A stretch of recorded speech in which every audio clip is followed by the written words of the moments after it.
من هنا اهو. لسه هطلع فوق بس انا قلت اما اوريكم الحته دي منظرها حلو قوي. شايفين هنا المنظر؟ هنا المنظر حلو.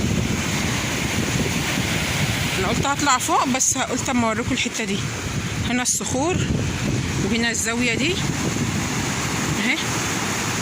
واما اطلع بقى لو عرفت اطلع فوق هطلع، ما عرفتش بقى خلاص سامحوني بقى. والله المكان يستاهل المخاطره ونطلع. شايفين هنا الجبل من فوق اهو،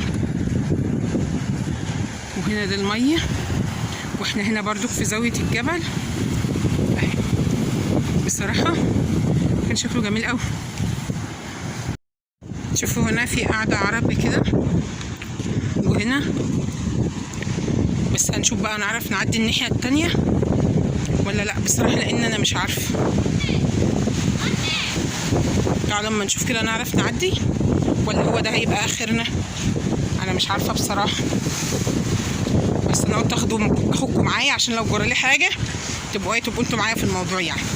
بس للاسف هو ده اخري، مش هعرف اعدي اكتر من كده لان هنا الصخره مقفوله. شايفين من هنا عامله ازاي؟ طبعا مش هخاطر واعدي. لكن هنا انا اخري بقى هنا كده، ده اخري بصراحه ان انا اجي هنا. لكن يمة ورا ده متهيألي بيعدوا الناحيه التانيه وبينزلوا في مكان تاني، لكن هي دي لا، هو ده اخري هنا بصراحه. بس هنا بصراحه برضو كان المنظر حلو قوي لان الميه عاليه والمكان جميل. ايه رايكم في مرسى مطروح؟